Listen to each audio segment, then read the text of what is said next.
बाज़ औक़ात इंसान मोबाइल फोन पर बात करते करते गुस्से में आ जाता है और इस दरमियान वो गुस्से में ऐसे लफ्ज कह देता है जो कि धमकी के ज़ुमरे में आ जाते हैं, चाहे वो उससे सिर्फ बात की हद तक ही क्यों न कहें।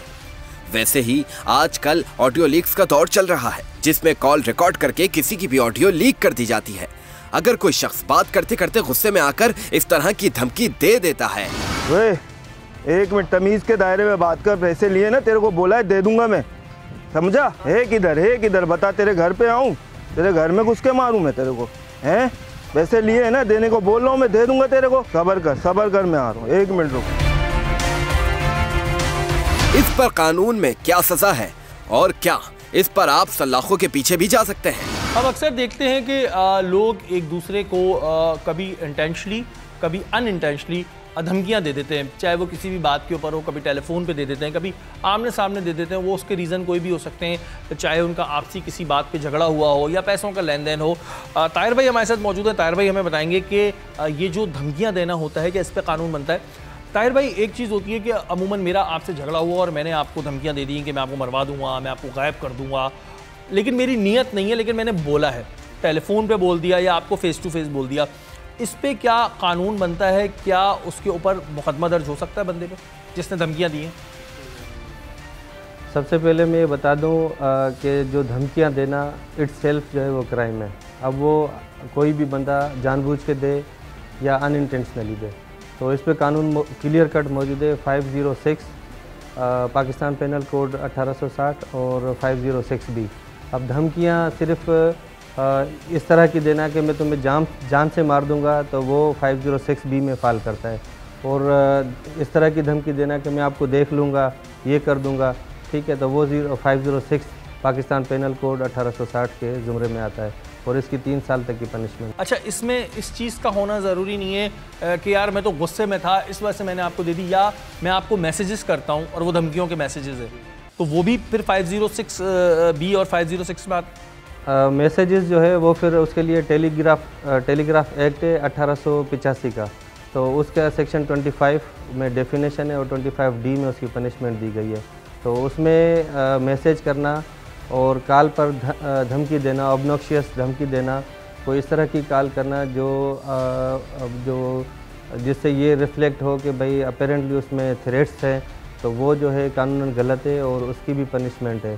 टेलीग्राफ एक्ट बहुत पुराना है, मगर हमारे पास उसकी जो वैलिडिटी स्टिल इन ऑपरेशन है, तो उसमें इसके कन्विक्शन के साथ साथ जो है फ़ाइन भी है और फाइन की कोई लिमिट नहीं है। सपोज़ आपको मेरे पैसे देने हैं और आप मेरे पैसे नहीं दे रहे और मैं आपको धमकियाँ दे दूँ, तो ये कानूनन मैंने गलत किया कि भाई मेरे पैसे नहीं दे रहे थे तो मैंने धमकी दे दी, या मेरा इनके पास ये सामान पड़ा हुआ था ये नहीं दे रहे थे मैंने धमकी दे दी, तो ऐसी सूरत में क्या उसके बचने के चांसेस होंगे धमकी देने वाले के कि भाई मैंने इस वजह से धमकी दी? जी हाँ, वजह कोई भी हो। अब पैसे का लेन देन है वो एक सेपरेट जो है मतलब एक सेपरेट जो क्या कहते हैं, एक अलग मैटर है, एक अलग मैटर है और सेपरेट केस है। उसके लिए उनको जो सिविल रेमेडी अवेल करनी चाहिए, ठीक है, पैसों का लेन देन है तो साथ साथ क्रिमिनल रेमेडी भी अवेल करना चाहिए। मगर कानून कहीं पर भी इतनी इजाज़त नहीं देता कि आप पैसों के लेन देन में या किसी चीज़ों के माल के लेन देन में जो है आप किसी अगले बंदे को थ्रेट दें।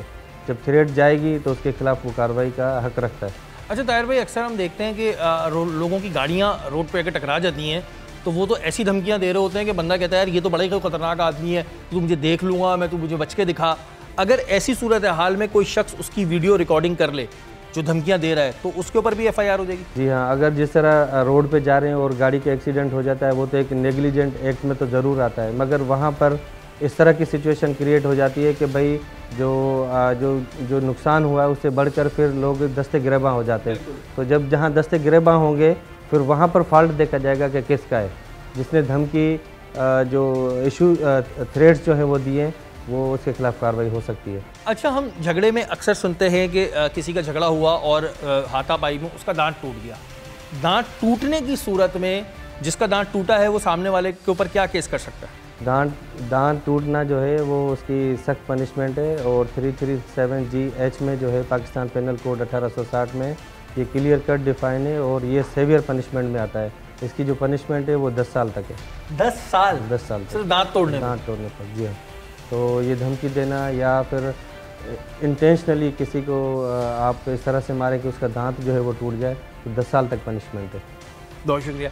ये चीज़ें इस वजह से हम पूछ रहे थे कि हमारे यहाँ बहुत सी चीज़ें कॉमन हो रही होती हैं और जब से सोशल मीडिया बहुत ज़्यादा फास्ट हुआ है तो ज़ाहिर है अब लोगों को अवेयरनेस आने लगी, वरना पहले तो ये आम बात थी और ये लोग धमकी में बड़े आराम से कहते हैं कि मैं तुम्हारे दांत तोड़ दूंगा, लेकिन अगर आपने किसी के दांत तोड़े या एक भी दांत तोड़ा तो आपको 10 साल की सज़ा हो सकती है।